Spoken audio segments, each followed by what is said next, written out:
bold journalism, But Drew Hernandez is a strong-minded individual. exposing lawlessness, Hernandez, who is ideological, finding the truth, and use the word Antifa. This is what they do. battling They're mainstream liars. The woke mob, all they can do is lie. These are the front lines.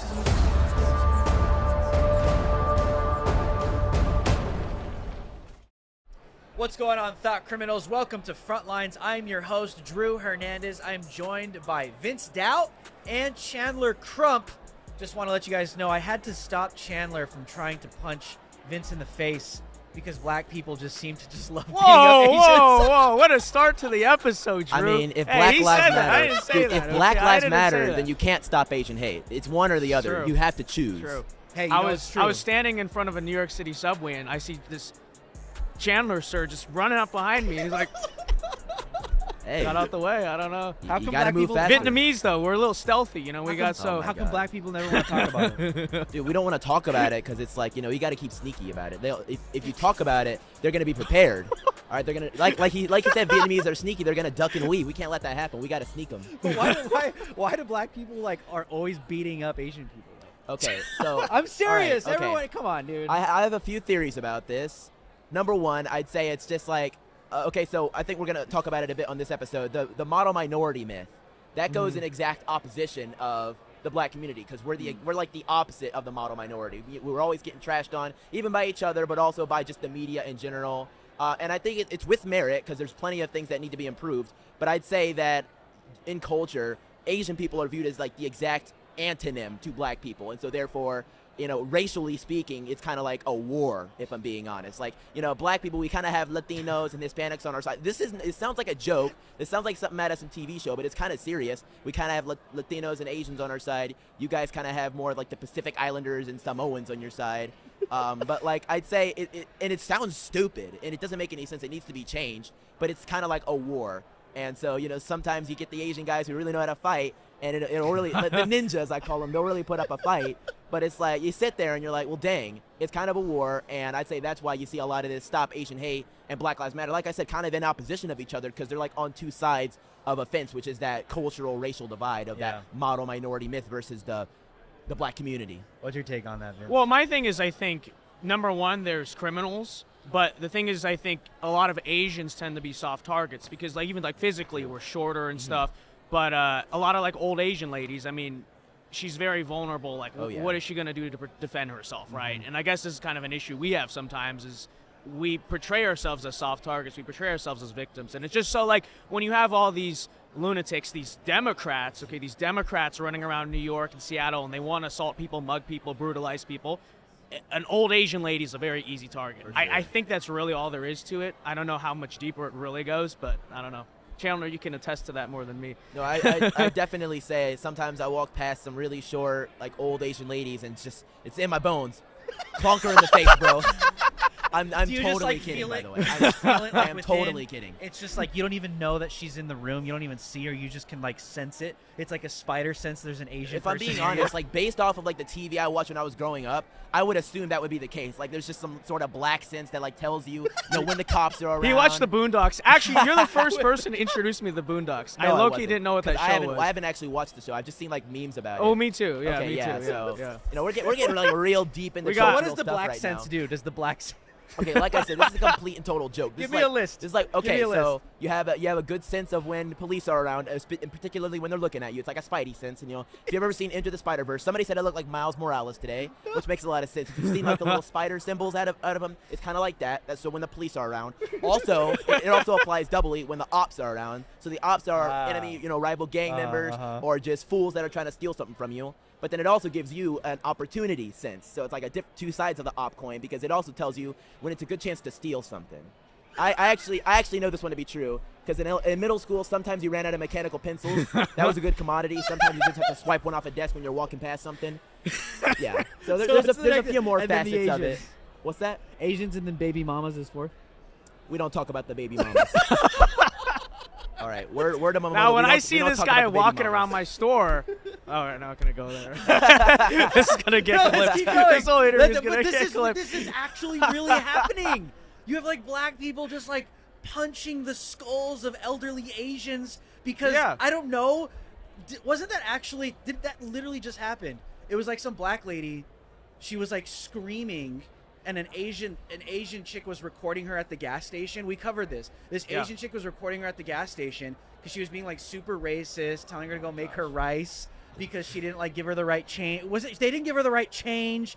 Like the black chick was pissed off. It's just so, It's like I I feel said. sorry for my Asians, man. It's Come that culture, on. man. It's like we're like on two opposite sides of a fence, and like at every chance, like as I've seen Asian people say some pretty racist things to black people too. I'm not gonna lie. It's like Sure. it's a two-way street. Yes. It's a Oh, two-way yes. street. And like you said, it's very true because it's like it's not necessarily like a straight up race war. It's just like easy targets and such, and black people that just have this sense in their minds like that all they can do is crime. Like when I was younger, like I'm not saying that I thought all I could do was crime, but when I was younger, I thought, well, maybe I'm just more predisposed to violence. Like maybe that's the type of thing I need to do. I need to start getting ready to fight people because like that's what the culture says. That's what the music says. Yes. That's what the movies say. That's what they tell it's like, you. It's what they tell you. All right, that's why we're introducing new culture. We're doing different things. I have CDs on here we're going to talk about later. We'll 'cause talk we're, about it. We're trying to introduce like a whole new way so that we're not just having black culture be guns and drugs and crime and all these different things. We're trying to bring a new culture to the scene. Which is necessary. But I wanted yeah. to ask you, what's the solution to that for the Asians? Is it the rooftop Koreans? Oh yeah. I mean, I think so. Like I 2A just up, think right? there's a lot of Asian people that need to be willing to stick up for themselves more and just carry themselves well. Obviously, I carry guns. Like that seems like a no-brainer to me. And I see this like at school and stuff too. There's just so many Asian kids. They just carry themselves so like weirdly, and they're so awkward, and like you kind of set yourself up being easy to make fun of, and then like if you wanted to like beat someone up or bully someone, you'd go after them. It's like, and this is not just about Asians, it's just about like everyone. Yeah. Just like don't make yourself a target. Don't be a, you know what I mean? Right? No, You know the word I'm gonna say. I right? totally yeah, agree, be a punk, don't but- be a mark. But that's where we are. Like speaking of the culture and where we're at, it just seems like these like masters of the universe in the music industry and in Hollywood, they claim like through the SJW agenda, they claim like we care about the blacks, we care about the Asians, we care about the Latinos and the Latina X, but like let's just like have them keep killing each other and killing their babies and just doing tons of drugs because and then we could profit off it as well. Like why isn't the communities waking up to the reality that they're being manipulated? Go Dude, first. it's such a disgusting thing you say there. Like the aborting babies is a big thing. There was this video out of Canada a few years back. I like to say Canada and Australia are like prototype America. So that's where they test out different things like universal health care, assault weapon bans, like all these different crazy liberal policies and kind of test it on smaller populations. And then when it looks like it might slightly work, they try to bring it to America. And there was this Arabian man, I believe he was, in Australia, and I think it was like Rebel News that was interviewing him, and they asked him a question. They were like, why is there such a big boom in your population group? And he said some of the most like intelligent words I've ever heard from somebody, and he said, we are making babies, you are not. And I sat there and I said, you know what? He's kind of wrong. The black community is making babies. The Asian community is making babies. Not enough, but the Asian community is making babies. The Latin community is making babies. But then what are we doing after they're made? We cut their heads off in the womb. We send them back to heaven right after they're created. Or if they happen to be born, they're born into a broken family. They're born under a single mother, or in some rare cases, a single father. But more often than not, in the black community, a single mother family. And that baby then gets his fatherhood from the streets. And when you get your fatherhood from the streets, all you know how to do is fight. All you know how to do is hustle, which is just drugs. Yep. What are you going to do but hustle drugs? And so all these different things kind of curtail on the effect that they don't make it far in life. They either end up on the streets. Like I said, I've been to Washington, D.C. a few times. I have only ever seen, every city has homeless people. I've only ever seen black homeless people in Washington, D.C. It's a prototype. I have only ever seen black people that are in single mother households, aside from the rare, as Joe Biden would say, notable exceptions, that end up in prison. The prison population is so they high. keep them in these perpetual states of poverty and never advancing. And speak to that, Vince, with what you're about to say. I see it a little bit differently. I think it's more so that we have a system and an ideology in place running the system that more so makes excuses, right? Because essentially the way America has viewed itself since 1964, since the Civil Rights Movement, is that because of that past legacy of slavery, segregation, all this stuff, like we can never criticize the behavior of like what's going on in Black America, and every disparity that we see must be all because of that, right? And so basically what they've done is declared racism to be a public health crisis, like COVID. You kind of see what has essentially been happening for decades is racism is a public health crisis, and we have to keep doing more and more stuff to stop that. So, you know, put money into this, affirmative action, that, diversity quota, that, and like, obviously, they're never really going to make everything equal socioeconomically because people are not equal. People are not the same. But when you can declare it a crisis and essentially say, well, you have to give this administrative state and this civil rights regime more and more power over the years, and then the excuse to keep doing that is always, oh, you know, Black people are committing the most crime. They have this huge drug problem, all this stuff. It's not their fault. Right? It's not, you know, the Black dude's fault who pushed the Asian woman on the subway. It's because of this public health crisis of racism. And so I see it more so as like, it's not almost so much that they're pushing it, it's that they're not doing anything to stop it. Because you would expect a responsible system of responsible leaders would say, okay, well, we got to clean these places up. We got to invest. We got to bring down the crime. We got to, you know, invest and in better and there's education. never any self-accountability because the cop-out is white supremacy. The cop-out is a white person. The cop-out is a cis white male with blue eyes and blonde hair, and they blame that. They always have to have some kind of shadowy figure.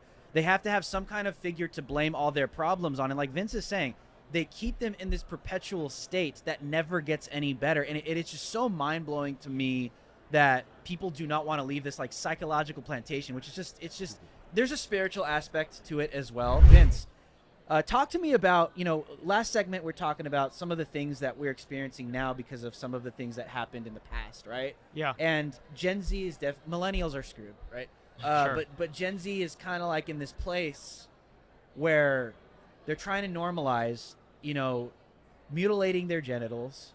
They're trying to normalize that that's all okay, that the grooming is somehow fine, and that bringing a child to an all-age drag show with like their genitals bobbing around and everything with a little kid, infants right there watching it is somehow normal. That is what this generation is facing, that they're trying to normalize that. What do you see on the horizon right now with these big problems, and where do you think the generation truly is? Is it looking bad? Is it looking good?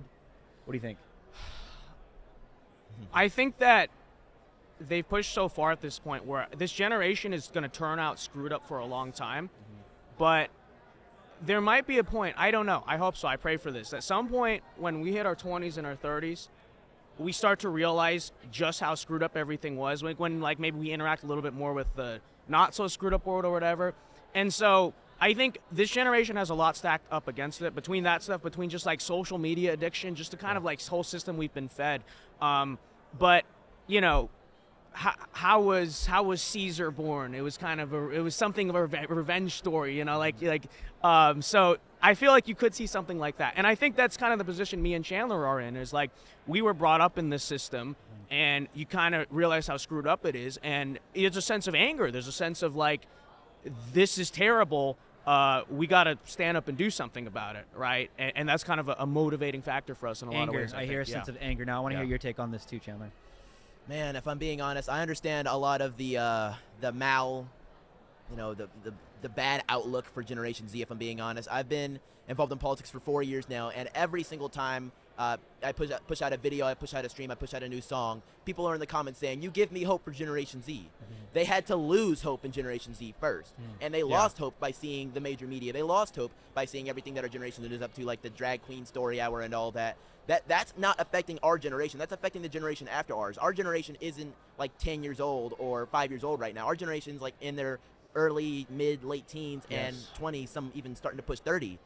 So like that's the generational divide right now. Our generation is going to be picking up the slack that the millennial generation is eventually going to be putting down insofar as indoctrinating the next. We got indoctrinated by millennials when they were all out there starting to dye their hair crazy colors and starting to put these weird rainbow flags up. We were sitting there in our rooms on Vine like, whoa, what's going on here? Now we're on TikTok with those same rainbow flags and those same pronouns in our bio, new things, pushing it on this next generation. I think it's called Generation Alpha. We need to stop this cycle, and in order to stop this cycle, we have to wake up to the true damage that is being done. This true damage that is being done cannot even be identified because they erased it from the books. They erased gender dysphoria from the psychological record Yes. as a mental illness because they saw it as hate speech. So we have to kind of get back to all these different things that are kicking off the cycle if we want to end the cycle. And I'd say that all starts with culture. That starts with getting out there on these platforms. That starts with ending the censorship on the platforms, because if you even speak out about this, sometimes you get a YouTube strike. You've experienced that, right? Yeah, I mean, tons of it. not just like with you guys' podcasts. I know you have too, but even like getting into the arts, the creative Yeah. arts with hip hop, with music and stuff like. Yeah. Speak a little bit on how you've experienced censorship even in that sphere. Okay, so I'm gonna tell Of a really culture. quick story here. So I'm a musical artist. This is my third album here. It's called The American Christmas, but its original title was actually America First Christmas. I tried to post this earlier this month. It's December 2022 right now. It's a Christmas album, and my musical distributor actually blocked it for editorial purposes. And so in my mind, I was like, okay, there's two reasons they could have blocked it. They could have blocked it because they didn't like it, or they could have blocked it because of the title. So I went back and changed the title to The American Christmas, and it went through. The phrase America First is not acceptable to these people. That was a phrase that President Donald J. Trump ran off of. In his inauguration speech, which I sample on the first song, he says, from this point forward, it is America First. America First. They don't even allow you to be patriotic in this country because it is hate speech. I've been on YouTube for about 3 years now, and I've been hovering at about 40,000 subscribers for about 2.5 of those years, because in the midst of 2019, I started speaking out about these homelessness crises happening in California and other states. YouTube didn't like that. I started receiving community guideline strikes, and it got even worse during COVID because I got medical misinformation. Then the election came around. I started speaking about my opinions on that. I got election misinformation. Name a platform, and I will tell you all the different ways that they decided to censor my views, but also Vince's views, to censor pretty much everybody's views, simply because they decided to speak out about what they believed in. It wasn't the popular thing, and so therefore they had to stamp it down. You know what I Sounds like think the that's oppression of a black man to me, ladies and gentlemen, but they don't give a damn about that. What were you going to say, Vince? Well, you know what I think that's proof of is that we are the ones who are rebelling against the system. We are the threats to the system. And circling back a little bit to the Gen Z debate, I hope that's what some Gen Zers can recognize, because every generation, when they're young, they're in their 20s or so, has their rebellious phase. And so for a lot of baby boomers, for instance, that was smoking weed and going to Woodstock and protesting against the Vietnam War and burning the American flag and all that stuff. Well, okay, but that regime now is the system. Okay, liberalism is the system. Yeah. And, you know, there's a lot of Gen Zers who think when they're waving the rainbow flag or kneeling for BLM, they think they're rebelling against the system. Well, you are being controlled by the system. Yes. You are a useful idiot. You're are not a useful raging against the retard. machine. Sorry. You are a useful retard for the system, quite literally. And so I hope that a lot of Gen Zers can realize, if you really want to be cool, you really want to be edgy, stop all this nonsense, go to church, vote for Trump, do all the things that the system genuinely hates you doing, and then, maybe you really are the real rebel, not this like astroturf, sense of, doing exactly As what they Jack want you to Posobiec do. always says, be a rebel, start a family. Absolutely. Yeah.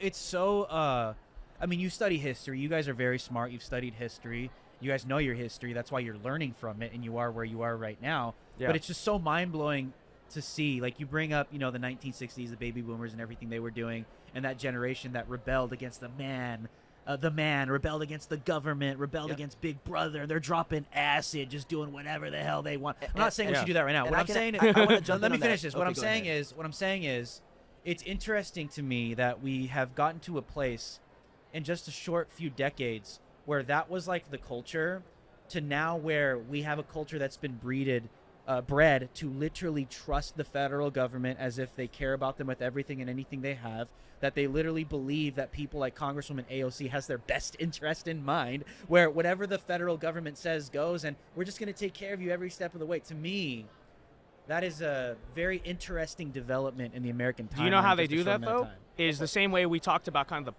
the fake public health crisis of racism. They basically have astroturfed this image that like that old conservative white guy is the person who's in power, and it's like the religious Christian people who are in power. And so you see them on TikTok, like they think, oh, we're like pissing off the old religious Christian Republican voter guy, when in reality that is the person being targeted most by the system, right? But they create this boogeyman, this myth, right? This unicorn of the racist people and the old white guy or whatever. Those are not the people in power. Absolutely. What were we going to say? What I was going to say is, referencing the 1960s, we literally have an example of that bifurcation. You know, I'd say sort of the major community, the white community, and other communities that are within it were a part of that, you know, Woodstock and all that. But that actually really doesn't include the black community. They had their own rebellious phase in the 1960s because of the government. They were actually adhering to what the government wanted them to do with the Great Societies Act. Black mothers were kicking black fathers out of the home, raising their babies all alone because, well, I can do it myself. I'm a black queen. That's what they were consistently told. They were giving up their guns because, well, the government said to do so. They were giving up, you know, having any prospect of success because the government was giving them money, welfare checks, all these different things. That was their own sort of rebellious phase. But it wasn't rebelling against their government. It was rebelling against success. It was rebelling against their own ancestors, turning in their graves. Martin Luther King, Malcolm X saying, we need to become free. Malcolm X once said the biggest cancer upon America was the white liberal. And we literally Still bowed is to this down day. to the white liberal saying, all right, well, the white liberal says if we kick the father out of the home, let him go do his thing, let his son then go out on these streets. Well, who's the one running around They when you go to win. a protest? Who's the one with green and blue hair running around yelling at people like Chandler Crump or Vince Dow or people like myself, like calling you Uncle Tom, Beaner, race traitor, all this stuff? What are they calling the Asians now? What are they calling you guys? Ching.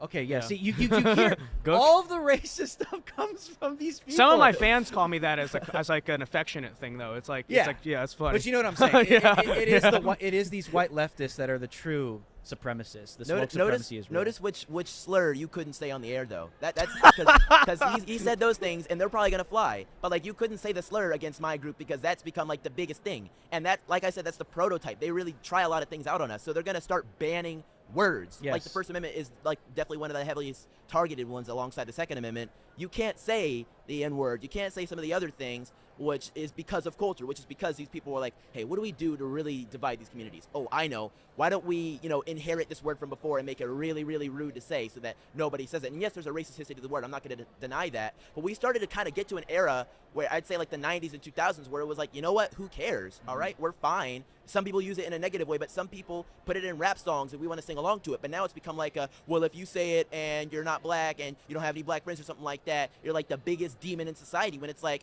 dude, if you get offended by words that were designed to offend you, you're a loser. Yeah. If You're you weak, get you're a offended beta. to that, you're a It's like, beta. dude, we can only degrade ourselves. It's a joke. It's ridiculous. It's stupid. Guys, Yeah. where can people follow you? You guys are at the forefront of this, on the front lines. I am really happy to hear you guys and where you guys have grown. It's awesome Yeah, to thank watch you guys. too, man. That's Been why I running bring for you a guys while. on the show, because you guys are at the forefront of this culture war. Where can people follow you, Vince? Where can people follow you, Chandler? And see where you guys are doing all your great work. Be sure to subscribe to my YouTube channel, Vince Dow, D-A-O. That's how you spell my last name. And then you can also find me on Instagram, just the Vince Dow, one word as my username. I'm not on Twitter yet. I still haven't been brought back. So we'll get see you on back. that front, okay? Keep stand back and stand by on the Twitter We'll front. get you back. But, we'll find out. First thing I want to shout out is, of course, my music. I have my 2 albums here available as CDs. I also have my first album, which came out a couple years ago. On all streaming services, just Chandler Crump. I'm also on all alt-tech socials. Like Chandler from Friends, you just type that in, you'll find me. And then, of course, I'm also available on rumble.com/Chandler. And best place to find me, of course, is my locals community. Go to chandlercrump.locals.com and join as a member today. Well, there you have it, guys. My name is Drew Hernandez. These are the front lines. I'll see you guys on the next one. We must play offense. Game on. You expect the rest of the world to live in La La Land. We're not. We've been saying these things from day one. Our solemn vow to you: be good, be brief, be gone. You might find yourself changing your opinion on things you've never even thought twice about. That really sets America apart. You are not ready for season 2. This is Reloaded. My life, tale, and my truth has been to fight socialism. Are you familiar with structural racism? Yeah, it's a myth.